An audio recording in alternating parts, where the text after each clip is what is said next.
A very warm welcome to all of you. Pleasure to have you here this morning for our 60-minute virtual event, New Approaches to Anti-Corruption, hosted by Global Integrity and the Global Integrity Anti-Corruption Evidence Program. It is fantastic to see so many of you. I think we're at almost 60 people. Speaks to the topic, I believe, but also to the fantastic lineup of people that we have this morning. Thank you all for taking the time to join us. The goal of today's session is to introduce and discuss 4 innovative complementary anti-corruption approaches, 4 approaches that promise to help us, anti-corruption practitioners, researchers, and advocates more generally, to on the one hand better understand corruption and get a firmer grip on it, but secondly, to then devise more effective anti-corruption mechanisms. My name is Johannes Tonn. I lead Global Integrity's anti-corruption work and co-lead jointly with Paul Haywood the Global Integrity Anti-Corruption Evidence Program. I'm obviously your moderator today, and I look forward to your questions and comments in the chat. If you could, as my colleague just mentioned, rename yourself, as many of you have done, and perhaps note in the chat who you are and the organization you're with. That'd be a welcome start to then at a later point put in any comments, questions, or links and material that you think worthwhile sharing. I would like to encourage our panelists, our speakers, to respond to questions in the chat if they can, and likewise want to encourage you, the audience, to directly engage with each other and respond or develop a train of thought if somebody makes a start in the chat. My colleagues Ambika and Veronica will continue to monitor the chat to make sure that we don't miss out on any responses and any comments you might have. And with that, I think, or rather, before we get started, I want to provide a little more background about the event, this event, and also the program that it is part of. And after that, we'll dive right in. I'll briefly introduce the 4 speakers today, who then have a few minutes to explain what their approach is about, why it matters, and perhaps even hint at the implications of what it might mean to test and implement their approaches in the near future. After we've heard from all of the authors, we should have another 30 minutes left to engage in discussion. And again, my plug, please do use the chat to let us know your thinking, provide us with comments, and respond to each other. That said, I know there is much more than we can talk about and reasonably go through in 60 minutes. So I think we can take this as a kickoff to a further discussion. Do reach out to us, keep in touch with us, certainly with the Global Integrity, but also with the speakers in their individual capacity. And we on our end will certainly try to share additional updates and events as they take form and as they come onto our calendars. So a few words about the rationale of the program in this event. The Global Integrity Anti-Corruption Evidence Research Program is funded by the Foreign, Commonwealth, and Development Office with the goal to generate actionable evidence to inform policymakers and practitioners to devise and implement more effective anti-corruption strategies.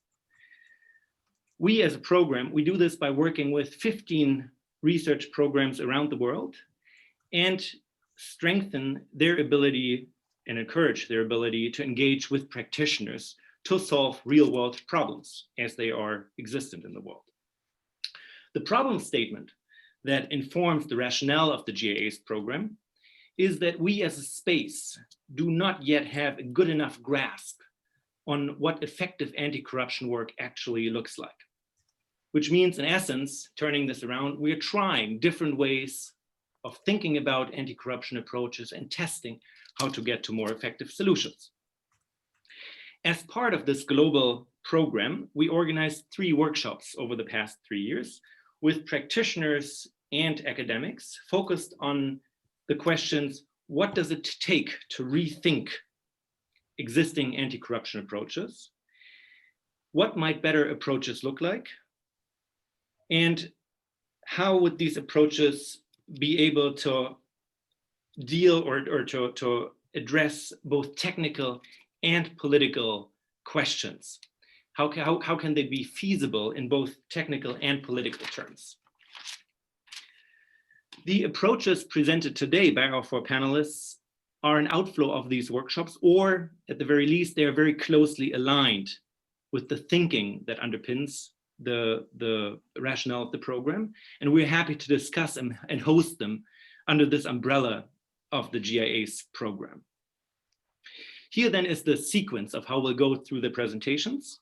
We'll start with Paul Haywood, who will talk about the importance of thinking about and reclaiming the utility, the need for strategy to come up with effective anti-corruption approaches. We'll continue with Heather Marquette about the importance of understanding the functions corrupt activities fill in order to understand corruption problems and in order to understand the core of the problem that sparks corruption as a response. And again, she'll talk about this in order to help us devise more effective anti-corruption approaches. Heather is followed by Mark Pyman about the importance of drilling into particular sectors, devising politically feasible strategies to make progress on reform. And last but not least, we'll have Janine Wedel, who will talk to us about the importance and the promise of mapping relationships and networks between corrupt actors in order to reveal their roles and their interconnections to again help us as practitioners and researchers come up with more effective anti-corruption strategies. With that said, let me go on and introduce each speaker and then give them a few minutes to explain what their approach is about and why it matters. And then afterwards at about 9:30, we'll engage in the discussion. I'll start with Paul. Paul is the Sir Francis Hill Professor for European Politics at Nottingham University. And he's also seconded half-time to Global Integrity to lead the GIA's program. He's written numerous books and articles on corruption and anti-corruption, and he is passionate about figuring out how we can become more effective in this space. Paul, talk to us about your approach. Thanks, Johannes. So what I'm going to talk about is one of two papers that I've jointly written with Mark Pyman, and which we're launching today. So I'm going to talk about the paper Strategy, Scale and Substance. And the paper sets out from the observation that when it comes to tackling corruption, there are often calls to implement some form of strategy, perhaps a formal national level anti-corruption strategy, or else say a specific strategy to address poor governance or lack of transparency. However, in practice, little attention has been paid to what is meant by strategy in such a context. So Mark and I have decided to step back and have a look at what we can learn from domains in which there's been much more attention paid to strategy, specifically the military and the business worlds. And so the paper runs through various arguments in the literature on strategy in the military and in business and also in politics. But the key points to emphasize from the paper are the following ones. So first, when people talk about anti-corruption strategies, in most cases, what they're actually describing is plans rather than strategy. A plan offers a sequence of events that allow you to move with confidence from one state of affairs to another. A strategy, though, is what is needed to address the reality that plans are likely to face opposition, to come into conflict with competing interests. In other words, strategy is about the practical actions you need to take to allow a plan to progress in the face of opposition and countermeasures.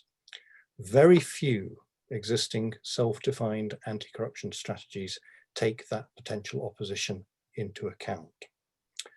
So second, in order to develop effective strategy, we need to ensure that it's pitched at the right level to address the issues at hand. Yet, in practice, if you're a reformer charged with addressing corruption in a given setting, say within a particular ministry or in a commercial enterprise, the only guidance you'll find is pitched at the level of national jurisdictions. There's no end of advice out there about what you need to do to tackle corruption nationally, whether it's 3 steps, 5 steps, 7 steps, 10 steps, or 15 steps. And all of those various sets of steps to solve the problem of corruption are available, many of them on the World Bank's blog sites. But mostly they offer no guidance on how you translate them into practical strategies on the ground in specific settings. So third, we need to understand the different scales of corruption reform. In the paper, we distinguish between international, national, and tactical. In reality, virtually all the literature and the guidance is pitched at the national or the international scale, whereas in practice, actual corruption reforms are much more likely to take place at what we call the tactical or indeed the micro scale.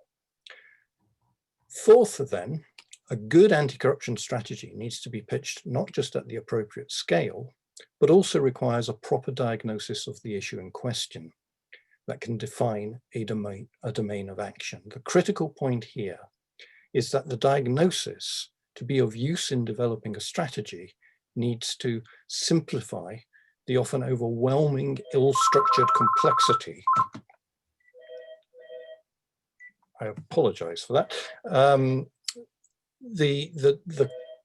The diagnosis, to be of use in developing a strategy, needs to simplify the often overwhelming, ill-structured complexity of reality by identifying certain aspects of the situation as critical in order to develop what we call an actionable reform approach. Something that Mark will say more about when he discusses the companion paper to this one. Crucially, the diagnosis needs to be alert to the intensely political nature of corruption and its links to power distribution, incentives, and structures. That is, we need to develop our diagnosis through the lens of thinking and working politically. So, a central lesson we derive from this analysis of strategy is that we need to move away from trying to identify the single correct way to address corruption, the X number of steps approach. Instead, there are multiple potential strategic approaches, some of which we explore in the paper. A final word of caution. We are not seeking to present better anti-corruption strategy as a panacea guaranteed to deliver results, but rather as a means of developing a more targeted and appropriate set of reform measures that will stand a chance of being translated into practice. Thank you. Great. Thank you so much, Paul. Let's continue right away with Heather. And I'll briefly introduce you, Heather. Heather is professor for development politics at Birmingham University and seconded to FCDO on a part-time basis. She has written extensively on corruption and is on too many committees and in too many leadership positions around the world that I could name all those. I should say that Heather and her co-author, Karen Pfeiffer, for this particular paper, operate at the very exciting nexus between theory and what that means for practice. And I think with that, I'll hand it over to Heather. Great, thank you very much, Johannes. As you just said, this framework that I'm presenting now is co-authored with Karen Pfeiffer at the University of Bristol, and it's called the Corruption Functionality Framework. The framework comes out of our own research in two projects in particular. So one on why corruption persists and one on explaining positive outliers on bribery. The research showed us that corruption persists because it provides solutions for everyday problems people face, particularly in resource-scarce environments. And these problems often have deep roots, social, structural, economic, and political. Corruption fixes problems. These problems can be big or they can be small, and we give several examples in the framework paper to show what we mean by this, from prison gangs in the US to tackling frontline bribery in health systems to maintaining stability in post-conflict settings and beyond. And I can see that Nikos Passas is on here, and he'll recognize the influence of his work as well as others here too. Identifying and understanding these functions matters for developing better anti-corruption strategies and interventions for two main reasons. So the first is effectiveness, designing better anti-corruption interventions that are more likely to deliver successful, sustainable results because they work with the real-life challenges people face. And secondly, which is just as important, if not more so, is avoiding harm. Our research and research from others shows that anti-corruption interventions, even those that might be effective in reducing corruption, but that don't take this functionality into account may leave people more vulnerable and could even be worse than not tackling corruption at all. So corruption may not be a good fix, but it is a fix for many people, and we have to understand that. The trick then for anti-corruption strategies is to identify the actual problems that people are using corruption to fix, and then figuring out which functions really do need to be filled and which ones don't, and integrating that into strategy or programming. So what is the corruption functionality framework? Ours is a 4-step framework that starts with better problem identification, where corruption is actually unlikely to be the real problem in a lot of cases. Each of the 4 steps is a question, and then each comes with some sub-questions to help guide discussions. So step 1, what's the actual desired outcome of this intervention? Is it tackling corruption or is it something else? For example, say you've been asked to do something about border and customs bribery, for example. Well, why specifically? Is it because it's impacting investor confidence, hurting vulnerable groups like informal women traders crossing borders every day, or that it's facilitating the illicit flow of arms, drugs, wildlife, and so on? These are all very different problems that involve different motivations and actors and that need different strategies and levels of resourcing. And if we focus only on the corruption and don't think about what the actual underlying goal is, we may not achieve the actual goal we're interested in as well. Step 2 is what specific type of corruption are you interested with? If you know the problem, you can think more clearly about specifics. And we're going to hear on this more in a minute from other speakers. But our sub-questions look at types of corruption here, as well as other contextual factors such as sector, place, visibility, and public attitudes as well. The public is not in one voice or one mind when it comes to corruption. And that goes along with needing to understand more specifics.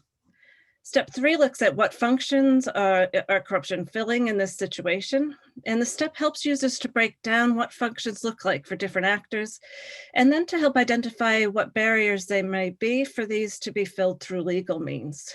The sub-questions focus on being realistic and also thinking about potential unintended consequences. And finally, step 4, what other approaches are needed to help you better understand why corruption persists in this situation? Corruption functionality is not a magic key on its own any more than any others. And so we include here some sub-questions looking at questions coming out of principal agent theory and collective action approaches as well. And there could be more added in the future. So just very quickly, how do we anticipate people will use the framework? Well, we've designed it to be used flexibly and to provide a structure to guide thinking, discussion, and strategy. We see this used by individuals or teams in brainstorming sessions as part of the formal design process for anti-corruption programs, to shape consultation with experts, community groups, and other stakeholders, or just to help people rethink interventions that seem stuck. And to make this easier, we've included a 4-page annex at the back. That's just the steps in question, so it can be easily printed out and scribbled all over. And we've had an interactive version designed for teams to use, say, through screen share on a Zoom meeting or in a meeting room on a wall as well. In terms of where it's going next, we see this as a living framework that should and will be adapted over time as we learn more about what works and what doesn't with it. We've already tested it out with civil society groups partnering with the Global Initiative Against Transnational Organized Crime to see if it works with grassroots organizations working on issues affected by corruption. And we'll be writing up the results of that next. And we're also putting together a reference group of people who'd like to test the framework in their own work and share the results back with us. We have some UK government colleagues who help provide feedback on early drafts already signed up. And we're happy to hear from other people or organizations that might be interested. Thank you. Fantastic. Thank you so much, Heather. I should say I have my own thoughts about all these papers and all the approaches, and they're really fantastic. I would encourage you all very much to follow up with the link my colleague has put in the chat box and check out the papers after this talk. But in the interest of time, I'll stick to the role of the moderator, and I'll move over to Mark, the only guy in the room with antlers on his head. So Mark Pyman has founded curbingcorruption.com, which is a website that he'll probably talk about in a minute through his own talk. working on sector reforms in corruption. And he has done that extensively in practice in countries such as Afghanistan, most notably, as one of the international anti-corruption commissioners there. He has worked for the private sector and has held numerous fellowships, and he is highly excited and very, very passionate about driving the sector approach. So without further ado, over to you, Mark. Oh, I'm really struggling how to show that I'm highly passionate, Johannes. That sounds a bit tricky. Good morning, good afternoon, everybody. Paul and I are author of 2 papers in this series, and Paul's talked about the first one, which is thinking harder about what strategy is. I'm going to talk about the second one, which is about really practical stuff to help people who are trying to fix corruption problems. And my target audience is rather specific. It's people who manage or lead organizations. So there might be politicians who run whole ministries. It might be government officials, like those who run a tax department or they issue ID cards. Or it might be private sector managers who are, I don't know, managing telecoms business in a country. And my experience is that these people, and there are millions of them, they have a lot of agency. They can take action within their own organization. You know, they're unlikely to be activists. They're unlikely to put their jobs too much on the line, but most of them are conscientious. And what they want to do is they don't want to fix corruption. What they want to do is to remove the corruption problems that are stopping them provide good outputs or good policies or good services, whatever it is they deliver. So let me give you an example. 2 years ago, I was working with the health minister of Greece, and he was very straightforward. He knows the politics, he knows the medicine, he knows the issues, but he's facing a cabal of medical equipment manufacturers. He's facing a cabal of doctors who frustrate all malpractice exercises. He's facing surgeons who are taking bribes for patients to jump waiting lists. I could go on. You know, there's a couple of dozen such issues. And his question to his team and to me was, you know, look, I'm a doctor. I know medical stuff. I don't know how to fix these problems. All I know is that corruption usually comes back and bites me. So can you help me? And the paper that Paul and I have got today that's in the Global Integrity ACE website is about an approach that we call SFRA. And SFRA stands for Sector Focus and Reformulation Approach. And it's actually designed to cut down the complexity of corruption. You'll hear many people quite rightly say how complex corruption is. But if I'm one of those politicians or leaders or managers, if you tell me too much how complex it is, then I'm not going to do anything. You have to help me.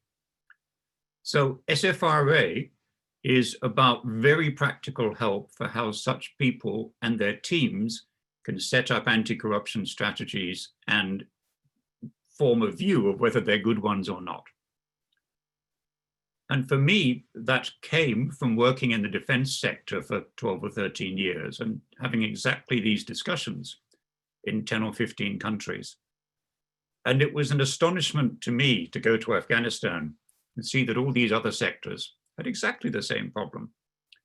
So SFRA is designed for, might be a health minister, might be a top government official, it might just be the man who runs the audit department in the ministry.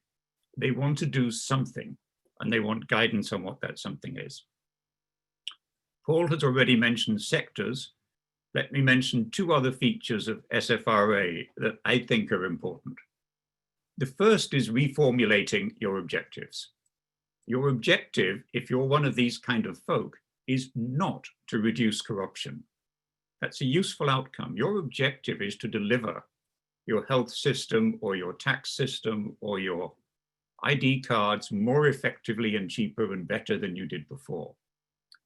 It happens to reduce corruption in getting there, but that's not your prime objective. So that's one of the core features of SFRA. The second core feature is, in terms of making a strategy, we think you should do it at two levels. The first level, which we call actionable reform approaches, is the political level. It's, should you take a broad approach? Should you take a very narrow approach? Should you take a bundling approach? Three things that will be popular, counteracting two things that people will hate.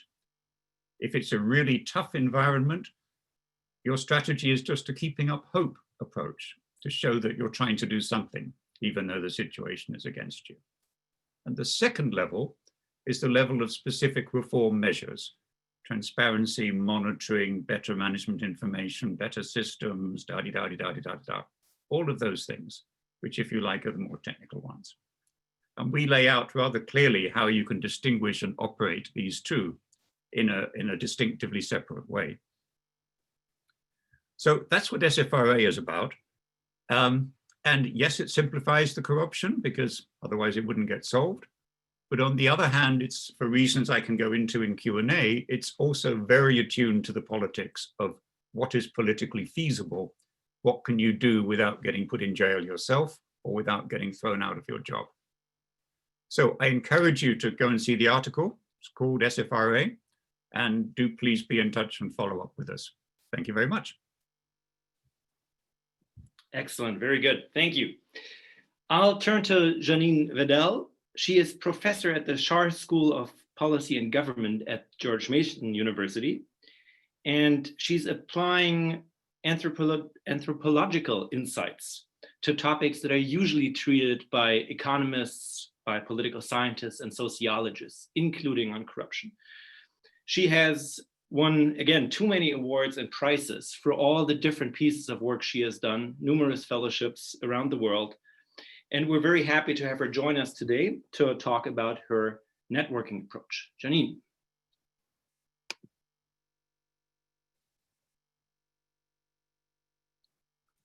I think you have to unmute yourself, please. Oh, do it again. I think you're still on mute. Okay, can you hear me now? Thank you. I'm sorry. Thanks, Johannes. I am delighted to be here. And I suppose that it is fitting that I have developed something called the mapping method, because I am a terrible navigator and I often get lost. And if let's say I'm trying to get to the South Pole, I might end up in the North Pole with Santa and with Mark Pyman, who seems to be a reindeer for Santa today. So what is the mapping method? We often hear the directive follow the money. But the mapping method is a follow the players approach. It is a bottom-up approach, but one that looks at the players in context and the circumstances under which they operate. And it's grounded in social anthropology. It asks basic intuitive questions, such as those that are elaborated, such as these, they're all elaborated in the paper.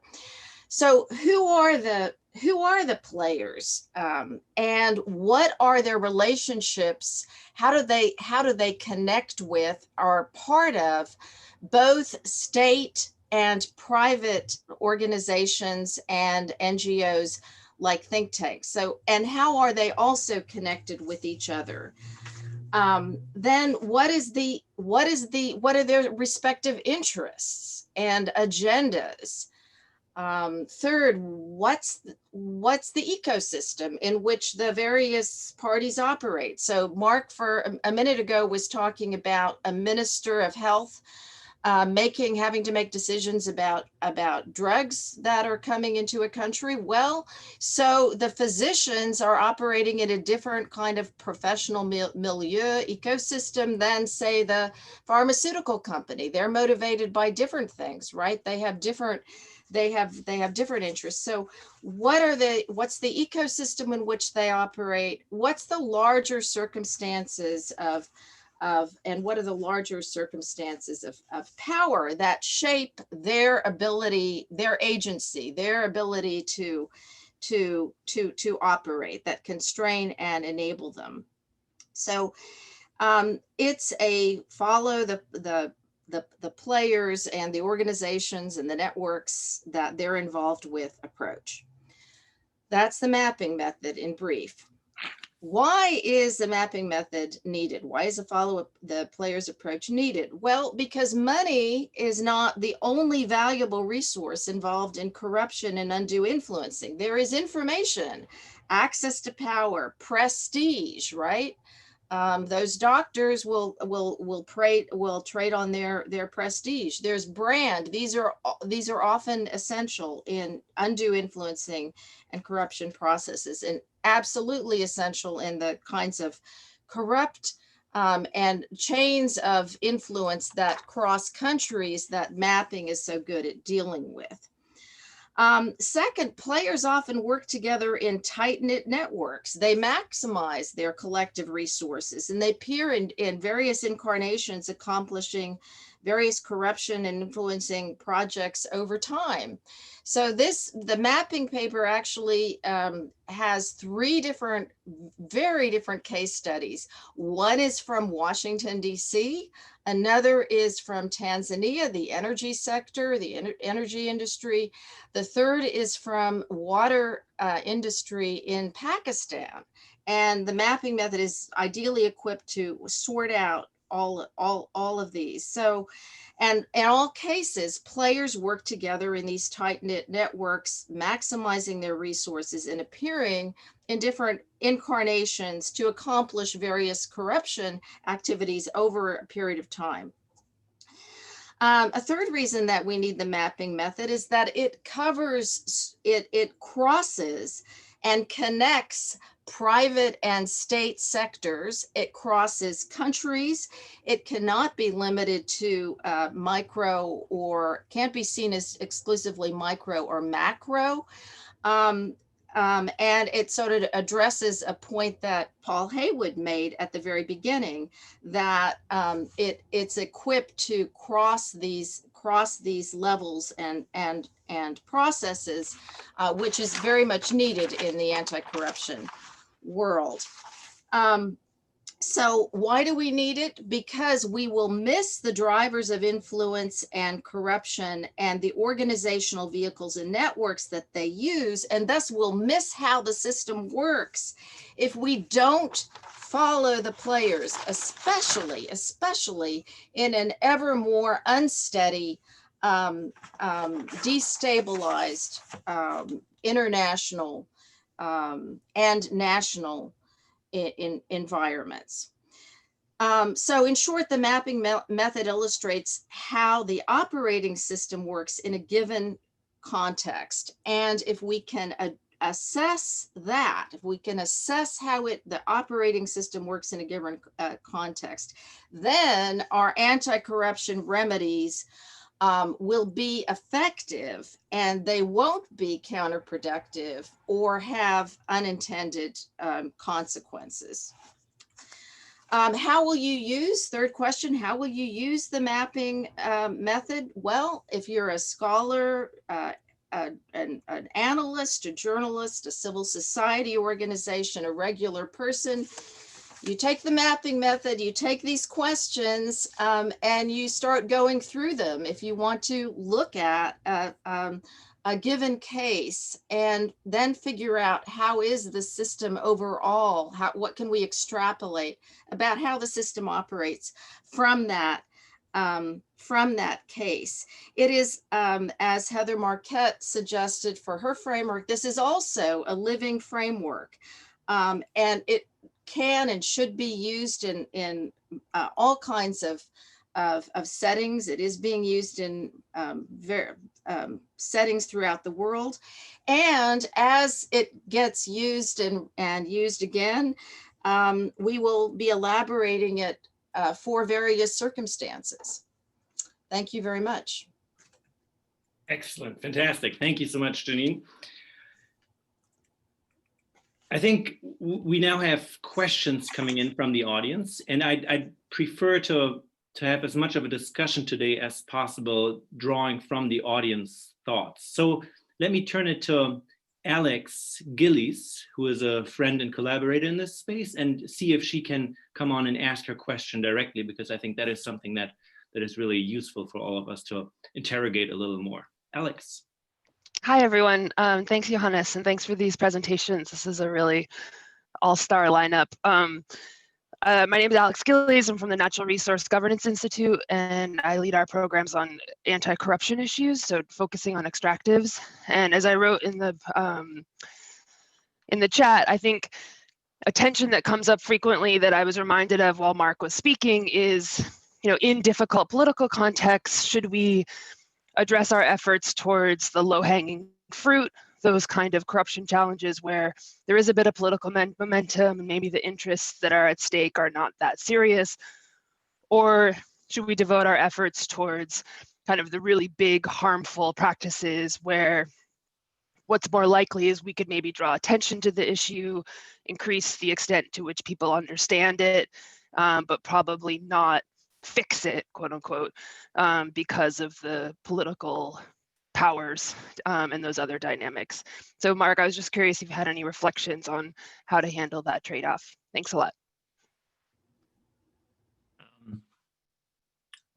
I think two things, well, other than the obvious, which is they're not easy. I think two things. The first one is, I think it's a fallacy to think that you can forecast which ones are hard to solve and which ones are easy to solve, and which ones will have a big impact and which will have a small impact.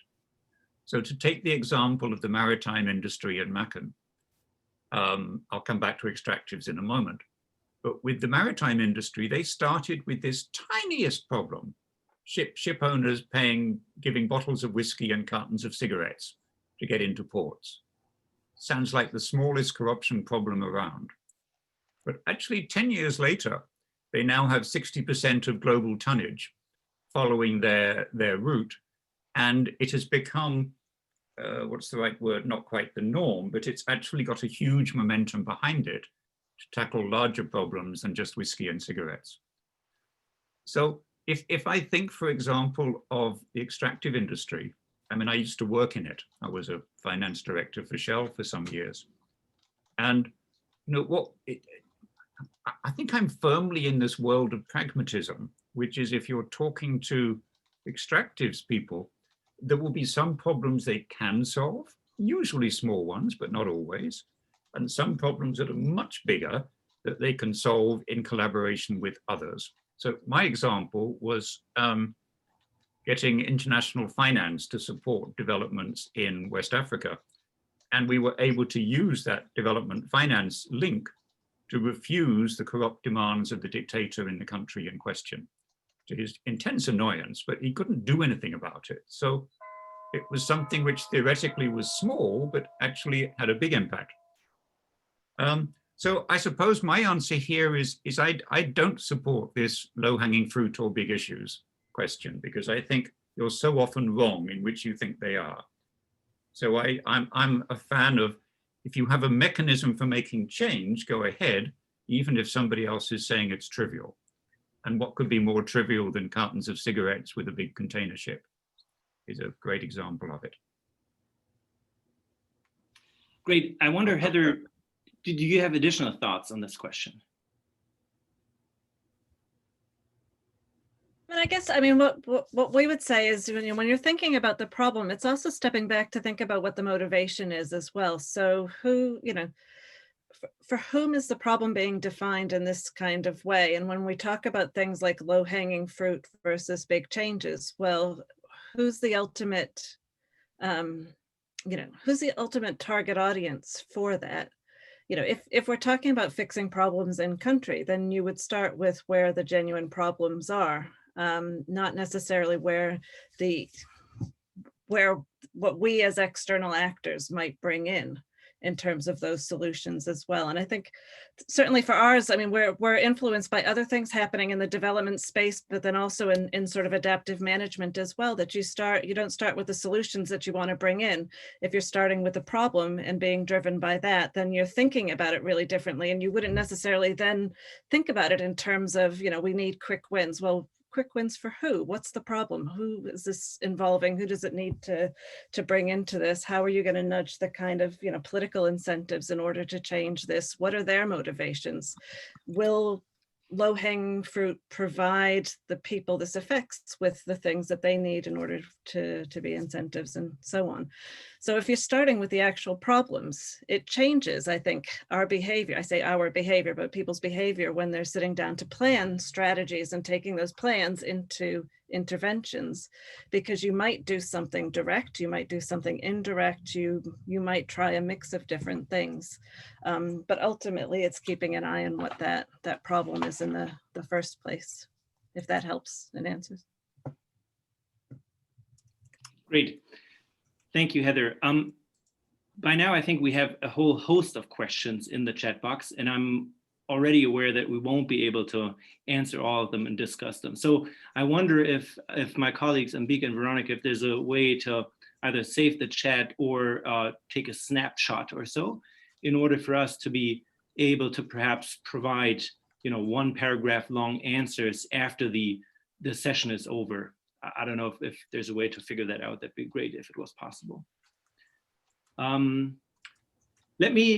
So a number of different questions that are being asked now. Let me turn it over to Richard Nash, who was helpfully making a reference to our sister program at the University of London, SOAS, where there is a sister program to the GIACE program called the SOAS ACE program, led by Mushtaq Khan and Pallavi Roy, who's also here and who's just commented, which is good and great to see you. Richard, do you want to come in? Oh yeah, thanks very much. So yeah, really interesting presentation, and certainly resonates with a lot of the work I've done around the world with various agencies. So yeah, maybe just a bit of a challenge. So the SOAS ACE program published a really interesting paper in Nigeria, looking at the Anti-Corruption Commission there, which, you know, I know has had a interesting set of trajectories as to what it's done over the years, but basically saying now it's being captured by some elite interest to pursue private contract enforcement, and that the key recommendation is, well, we should do some broader judicial reform. So I'm just thinking, reflecting on the effectiveness framework here, why not make the recommendation that actually contract enforcement is a useful good? Most contracts, or many contracts, enforcement in most justice systems around the world are enforced by relatively large players. I mean, fine, there's small claims courts, and the paper makes some recommendations there. But I just wondered how, you know, the SOAS ACE program as a whole might try to sort of start to, you know, bring these points together. Say, is it better that you've got an institution providing some function, or is it better that an anti-corruption commission should always be focused on anti-corruption? So not a criticism of the Nigeria paper or of the framework. I just thought it was kind of interesting that release these things at the same time, and maybe some reflections across the program. So I think, as a matter of fact, we might want to have might want to ask Pallavi if she wanted to respond to that question. But I don't want to put her on the spot just now, except if she signals to me, she'd be happy to chime in. But Paul, is this sort of at the overarching general level something you would want to respond to? Yeah, I mean, so it's an interesting question, but I don't particularly see it as a challenge, because I'm not sure that there's an inconsistency in what we're seeing, or what we're saying here, and indeed the SOAS ACE framework fits foursquare with the kind of arguments that we've been presenting, particularly the need to look at the feasibility of any kind of reform effort. So if you've got, and you know, whilst I respond to this, I might pick up on the point that Matthew Taylor raised about diagnosis. You know, a good diagnosis is not just about understanding what the situation is. We've got, you know, no end of diagnoses of corruption and specific types of corruption issue and corruption problem. a good diagnosis tells you what you need to do in order to address that. So it defines the domain of action that takes you to the next step. And I think what we're seeing here is that in regards to the particular issue in Nigeria with the corruption agency being captured, well, that tells you then that in order to address that, you've got to take that factor into account in what's possible and what's not possible. There's no point in situations, there's no end of calls for things like, where you just need stronger judiciary. You've got to have more judicial. If the judiciary has been captured, it's pointless. Just like calls to political will are pointless in situations where political leaders are irredeemably corrupt themselves. You're not going to get political will. So what we're saying is that in order to understand what you can do, you need to have an appropriate diagnosis of the situation, which then identifies where the feasible points of entry are, in as much as there are any. And as Mark pointed out, there are going to be some situations in which there's virtually nothing you can do, and perhaps you've just got to take very, very tiny steps. So I don't think there's a contradiction between the SOAS ACE paper and what we're all saying here. Great, and I love the seg to political will. Nikos Passas asked the question, and I'm not sure if Nikos, if you want to come in and speak. Nikos?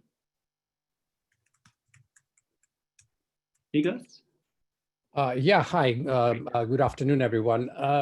Yeah, the question really is about where political will appears to be there. You are invited, there are shows, there are conferences, people come together, external actors come and support.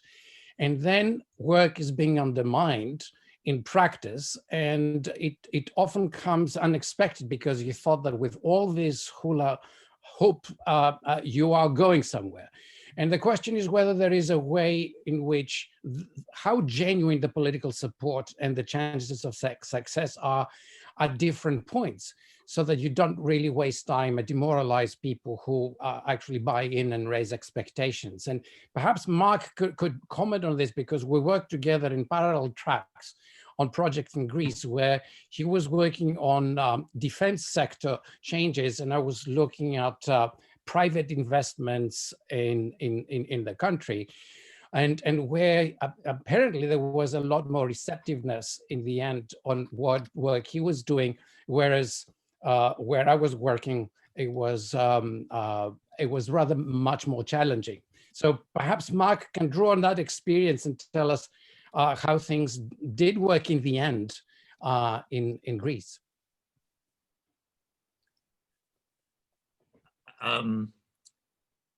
To reply to Nikos's question, well, the answer was the government fell.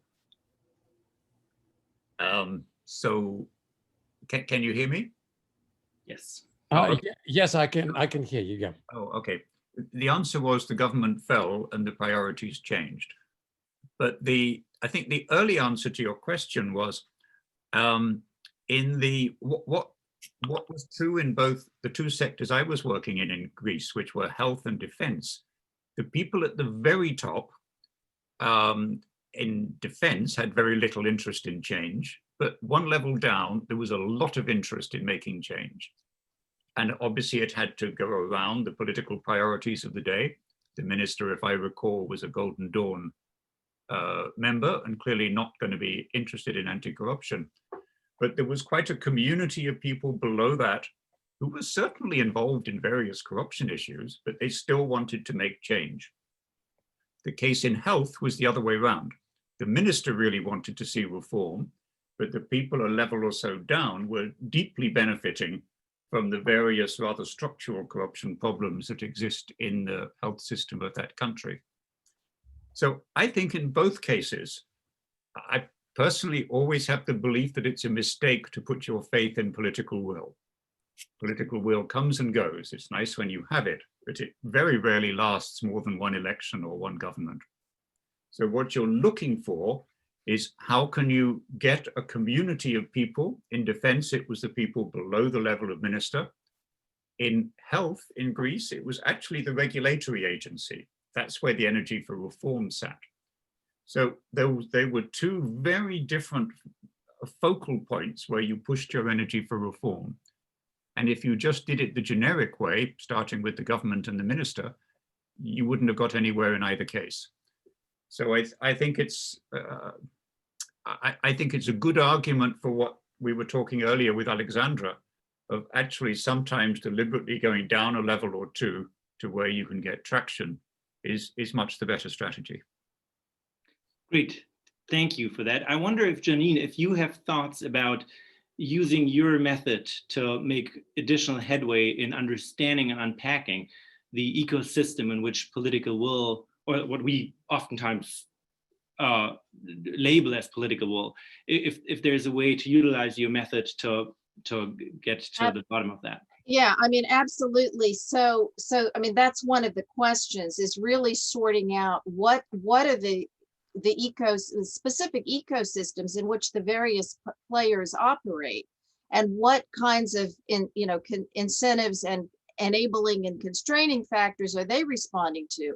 If it's a multinational oil company, it's going to be different than the oil company representatives on the ground. It's going to be, of course, very different from the NGO anti-corruption community. It's going to be different from the players, from the ministry officials who are involved. They all have different things that they need to that they're responding to, right? So that's a crucial issue. And then also, when we think about political will, we have to,